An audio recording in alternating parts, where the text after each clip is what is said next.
High guys, welcome to Growmore Capital. আজকের তারিখ 1 ফেব্রুয়ারি 2025।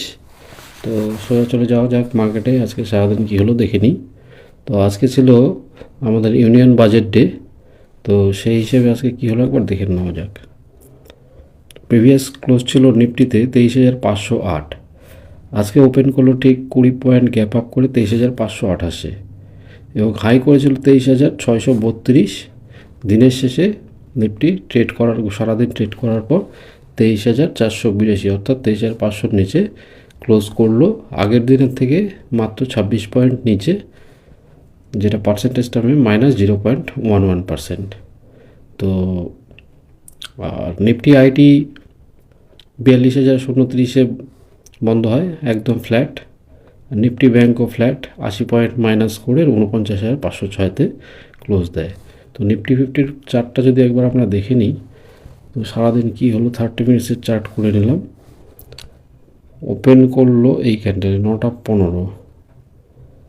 Open করার সাথে সাথে কয়েকটা ক্যান্ডেলে উপরের দিকেই যাচ্ছিল, তারপর হঠাৎ করে একটা বড় রেড ক্যান্ডেল তৈরি হয় 30 মিনিটসের 11টা 45 ক্যান্ডেল।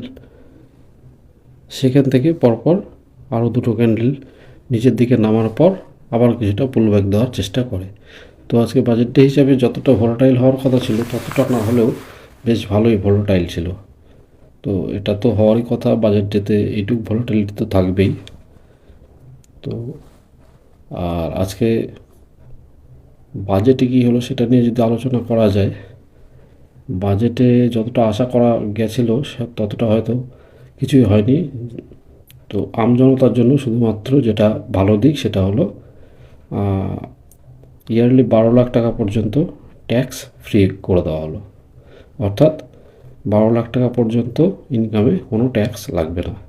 এটাতে আমজনতার পকেটে হয়তো টাকা আরও বেশি থাকবে, বেশি করে থাকবে, যার ফলে কনজামশন বুস্ট হবে, যার ফলে কনজামশন স্টকগুলো সব অনেকটা আজকে বেড়েছে।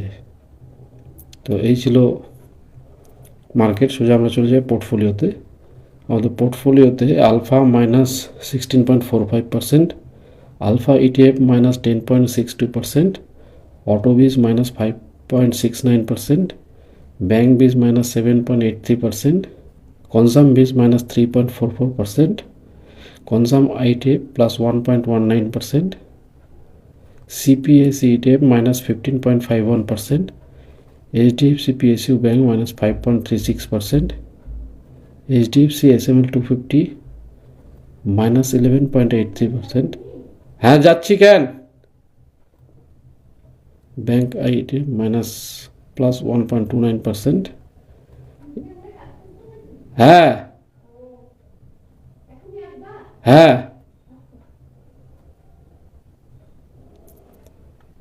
NV20 ITF -0.99%, ITBIS -7.96%, ITI ETF -3.51%, Junior BIS -10.43%, Mid 150 BIS -6.98%, Momentum 50 -1.88%, Monifty 500 -5.09%, Next 50 IETF -6.48%, Nifty BIS -7.88%, NB20 BIS -5.87%, Pharma BIS -7.09%, PSU Bank BIS -15.94%, PSU Bank ITF -11.58%, SETF Nifty 50 -2.82%,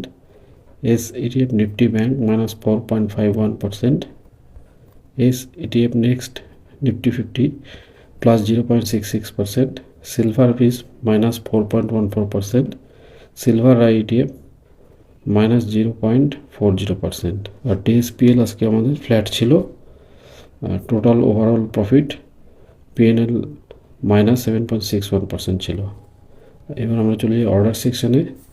order সেকশানে আমাদের 4টা অর্ডার দেখাচ্ছে এক্সিকিউটেড, তার মধ্যে একটি অর্ডার রিজেক্টেড হয়ে গেছে।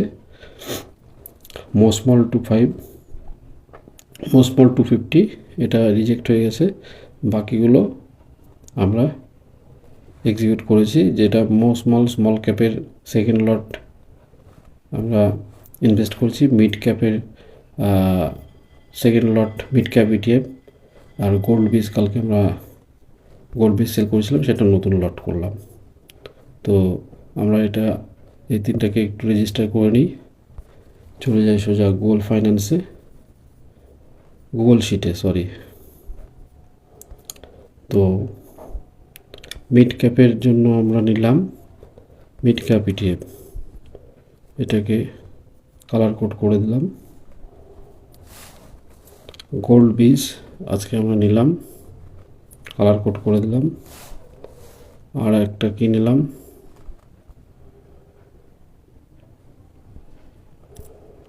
আর একবার দেখে নেওয়া যাক কী নিলাম। স্মল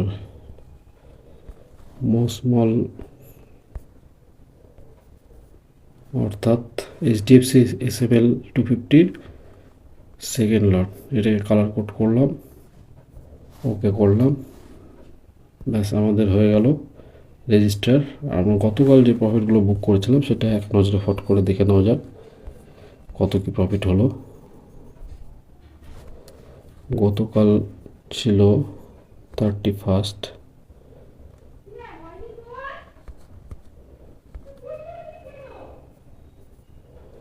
গতকাল আমরা টোটাল কম্বাইন না করে এটা রিয়েলাইজড করতে হবে। ওকে, গতকাল আমরা তিনটা গোল্ড বিস সেল করেছিলাম, হেলদি আর টাটা সিলভার, এই তিনটি মিলে আমাদের নেট রিয়েলাইজড পিএল 1060 টাকা। তো এটা আমাদের গতকালের প্রফিট ছিল। ওকে, লগ আউট। আচ্ছা, এবার আমরা চলে যাই এফআইডি ডেটা।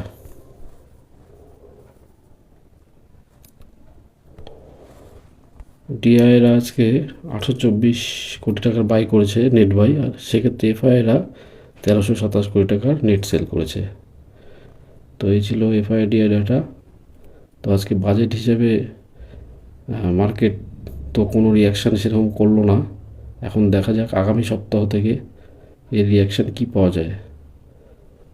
তো কিছুতেই তো কিছু বোঝা যাচ্ছে না যে মার্কেট কোন দিকে যাবে, কারণ আজকে একদম ফ্ল্যাট যেখানে ছিল সেখানেই বন্ধ হলো প্রায়। তো দেখা যাক আগামী দিনে কি হয়। তো আজকের জন্য এখানে শেষ করছি। Thank you.